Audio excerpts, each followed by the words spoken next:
Good Sunday morning, everyone. Oh, you know he's serious when he's got the dress code in check. Right, so I decided to chuck on a dress shirt for this one simply because it's something that I want to not have anyone of any importance or relevance look at it, watch part of the video and then glance past it simply because of the way I'm dressed, to put it simple. Now, the other day when I posted about the 1,000th child being arrested in Queensland in a police blitz to minimise and limit youth crime in the state, I was attacked viciously, I would say. People that clearly don't understand or know my history or know who I am were literally sending me messages saying, "Oh, have you been affected by youth crime? Oh, what if it was your family that were affected in a home invasion? What if this? What if that?" The bottom line is this.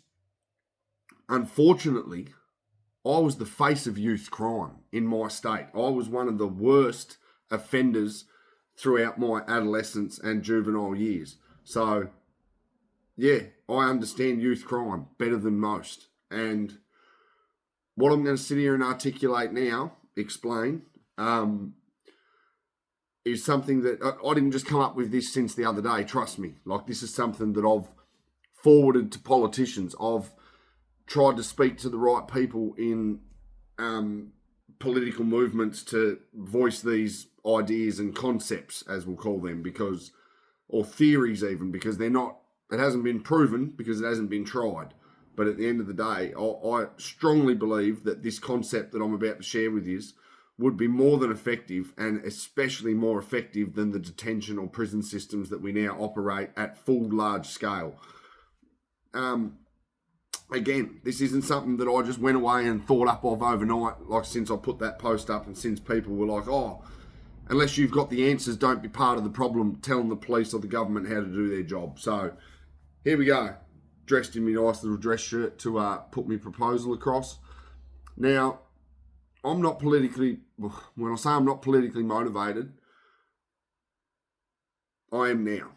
There you go, we'll put it like that. I am now. Because, one, I didn't get the engagement I was hoping for with regards to me trying to share my intellect, my experiences, my ideas, and the things that I want to try and help with. So we're going to cover a range of things in this video.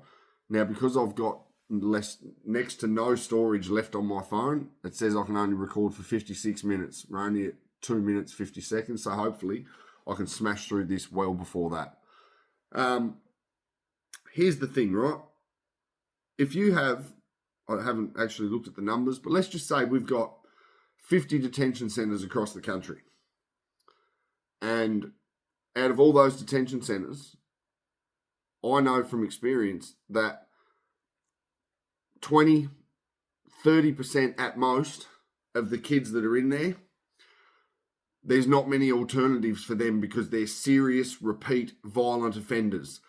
They struggle in the community. They have serious drug problems. They have limited to no family support. They are where they need to be right now. I acknowledge that. I'm not sitting here saying that you should let every child out, because I was a child that received 27 custodial sentences consecutively. I didn't get the luxury of getting a community-based order or a community corrections order or a suspended sentence so that I could avoid going to a detention centre and spend some of my time in the community on some order with conditions. By the time I was 30 years old, I had served 27 consecutive custodial sentences. So trust me, I'm not sitting here saying that you should just let all these kids out, all however many hundred of them there are. I am not. So please don't misinterpret what I'm trying to say here.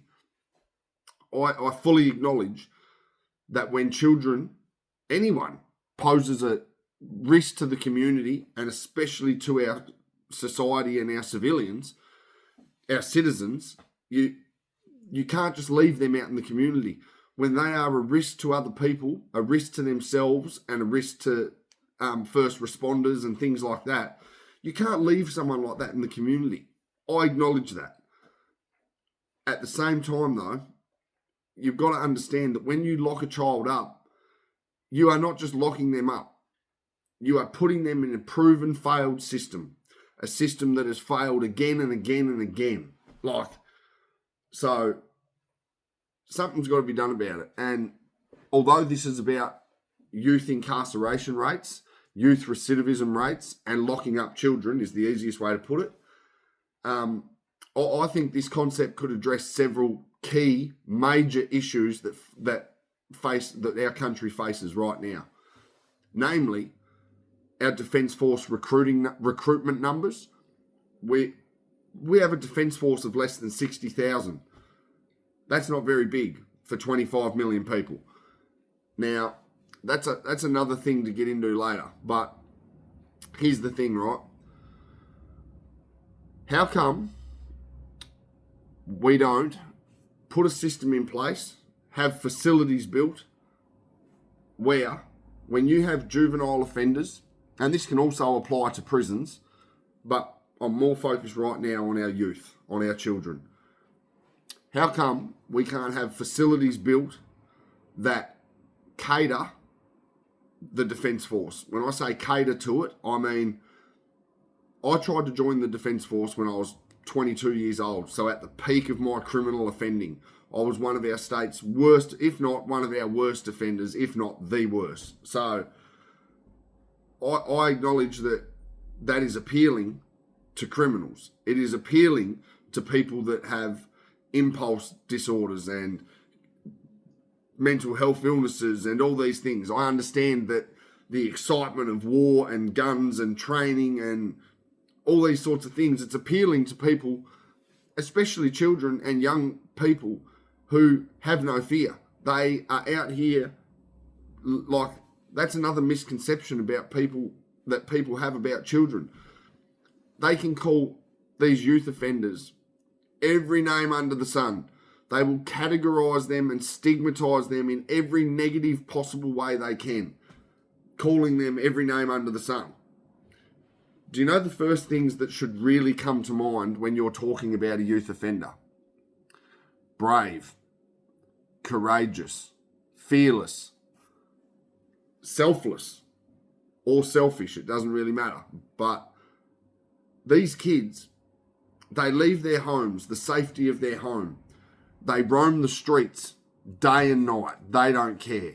They have no fear. Now, why isn't there facilities being built that cater to the Defence Force? When I tried to join the Defence Force, I was denied because I tried to commit suicide in our youth detention facility here when I was 13 years old, and it was documented in my medical files that you have to sign over when you do your U session, which stands for Your Opportunities Unlimited, when you try to join the ADF, the Australian Defence Force. Now, I learned a lot of things going to Brisbane and doing that U session at the major Defence Force recruitment centre in Brisbane. They have the reason our Defence Force is considered one of the best in the world is because we have one of the strictest criteria requirements, prerequisites. You can't have fractured a bone. You can't have broken a bone. You can't have tried to commit suicide. You can't have done a lot of things that you just wouldn't imagine would affect your application to join the Defence Force 10, 15 years on from some incidents that happened in your young life. Now, this is just me acknowledging that we have a very strict criteria to get into our Defence Force. So all these children, in terms of their ability to join, they can't. As soon as they start being diagnosed with mental health disorders, self-harming, especially attempting suicide, all these kinds of things, they are ruled straight out from joining our Defence Force forever, for life. So it really removes one of the biggest aspects of a youth offender's desire, which is to be a soldier, to be an alpha male, to be someone in control of their own future, to be in control all the time. That's what soldiers and military personnel project, and that's what young people think. Oh, if I was a soldier, I'd have all my mates around, like that's how they think. So I think we can all acknowledge, children, the one thing that we lack as a community is the understanding that if a child doesn't have an excellent role model, someone that they can look up to, aspire to be like, and more than anything, be taught to be like, guess what?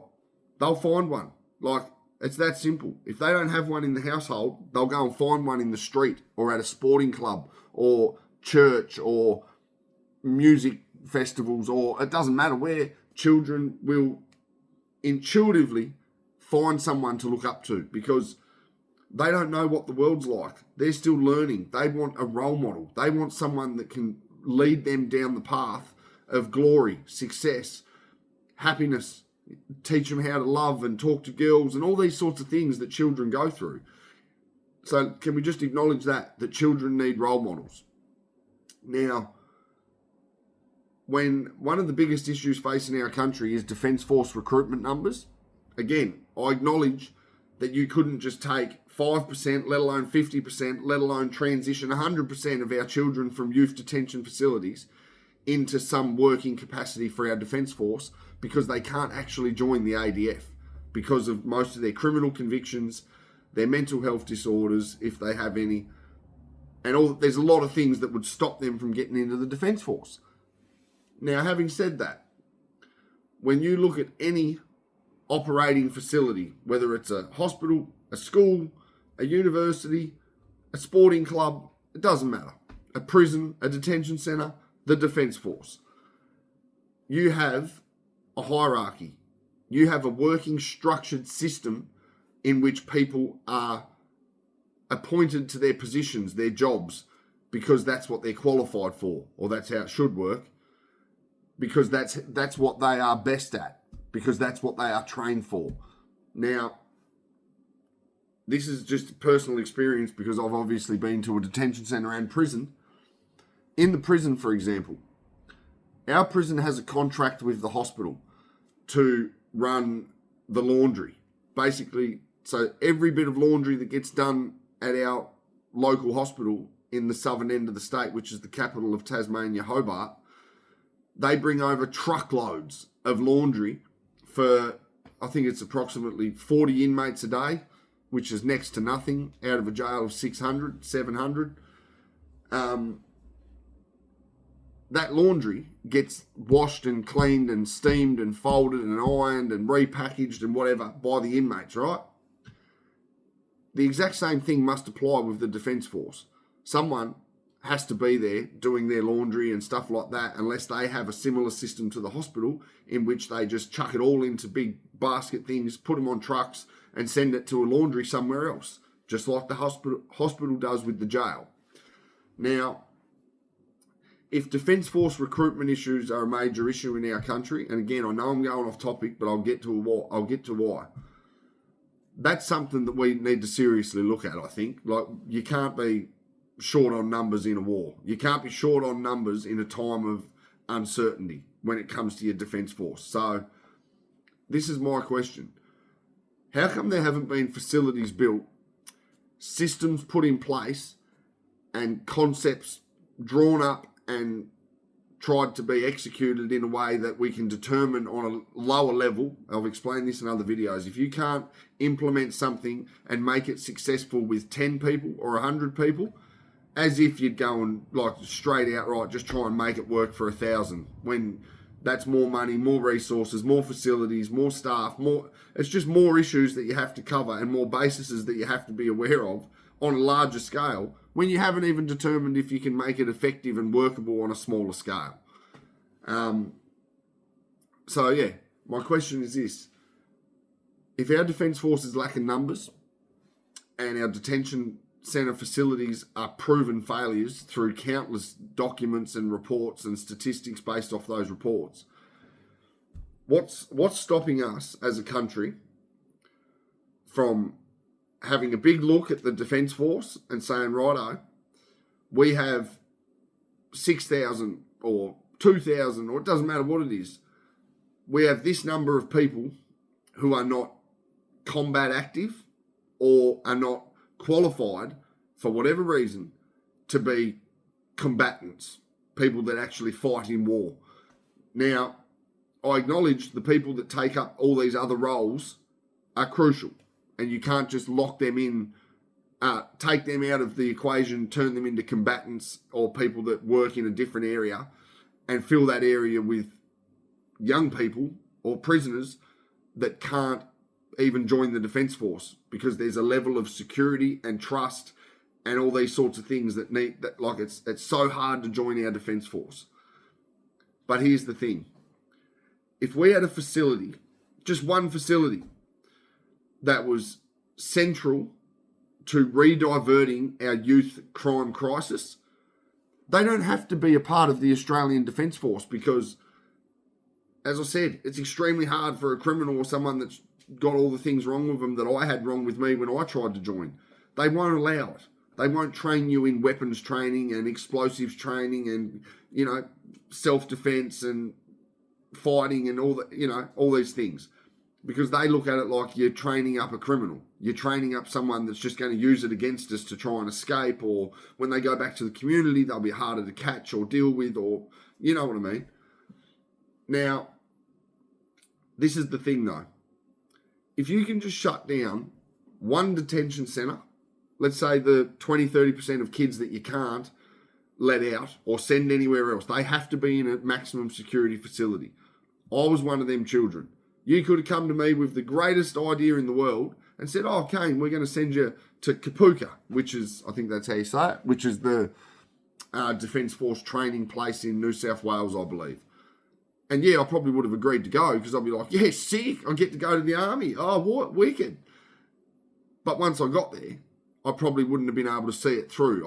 I had bad authority issues. I had bad drug issues. I had bad mental health issues, that I was unmedicated. There's a lot of reasons why you can't just grab children that are struggling with all these things and take them somewhere else.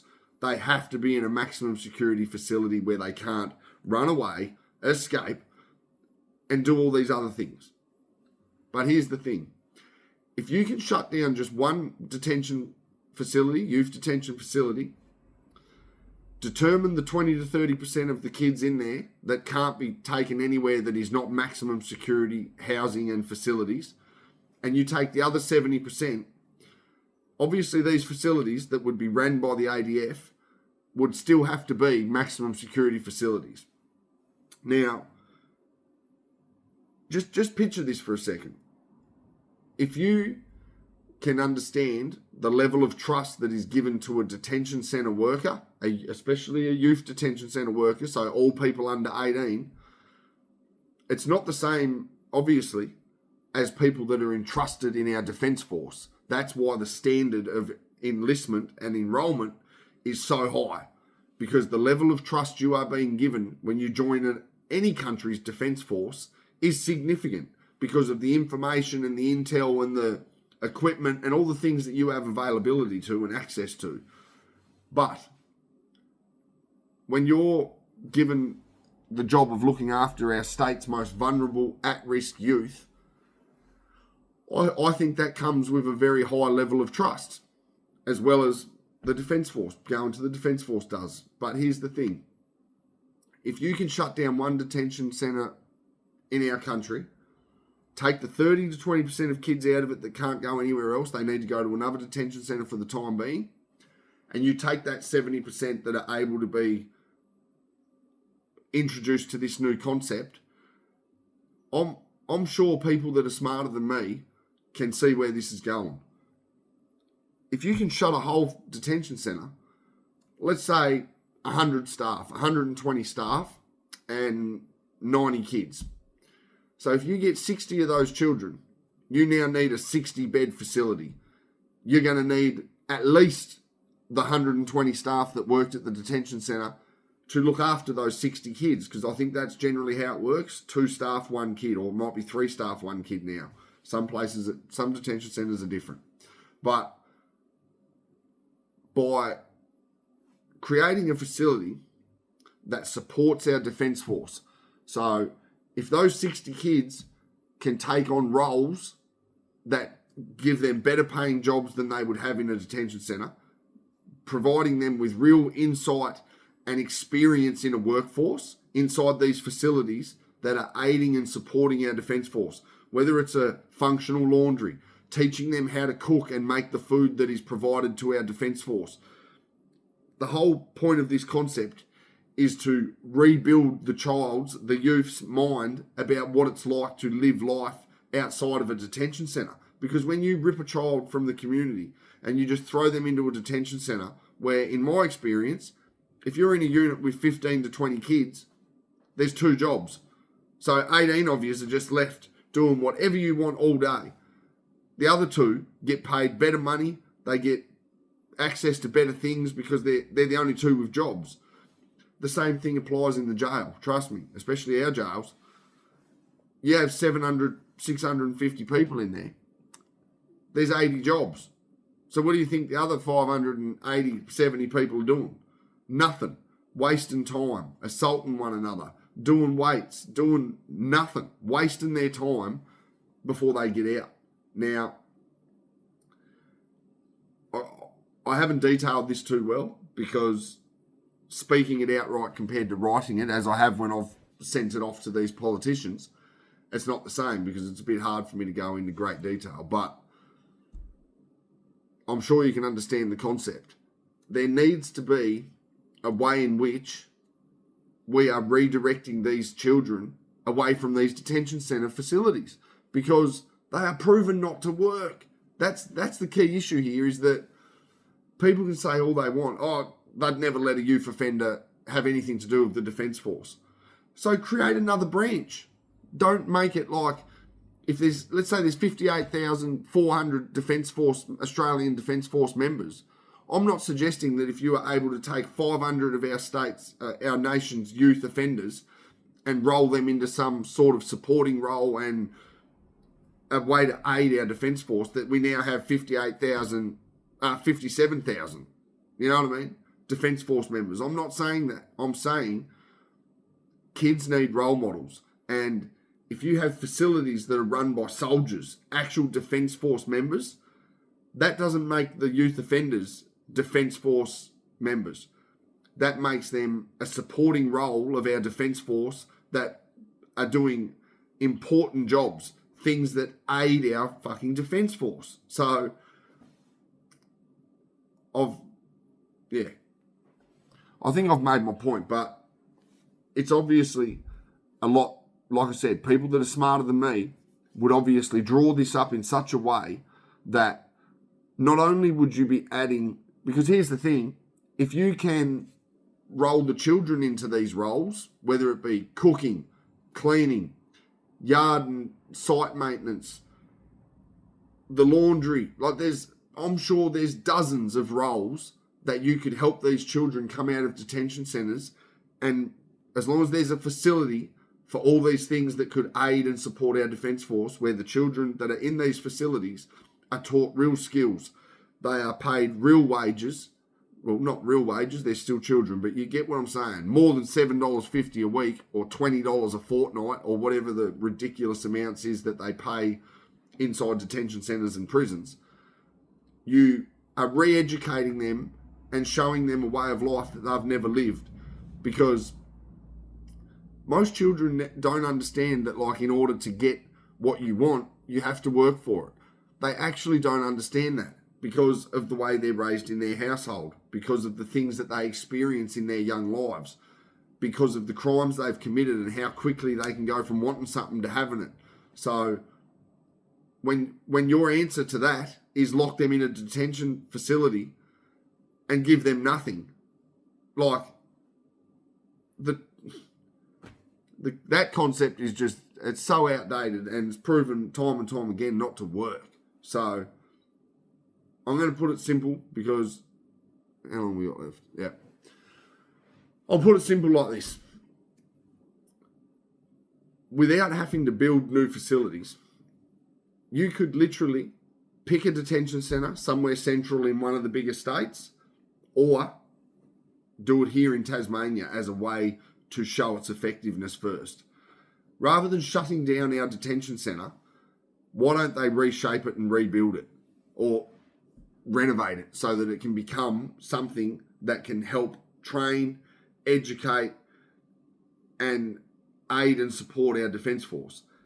If, as I said, I'm not suggesting that these youth offenders are allowed to join our Defence Force. They are simply an offset branch that supports and aids our Defence Force.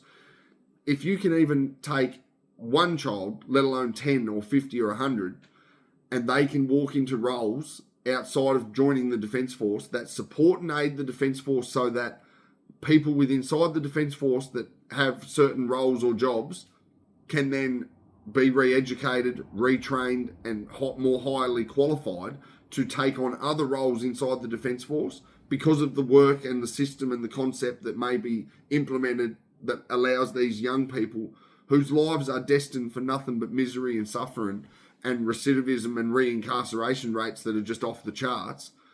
I can't see how that's a bad thing. I really can't. I don't like... Now, I know people are going to attack me for this because, again, most people don't have the ability to understand that most of our nation's youth offenders, their futures are sealed. That's the most tragic thing about this, is that people that were attacking me the other day and saying, oh, unless you've got the answers, don't be part of the problem, and trying to tell the police and the government how to do their job.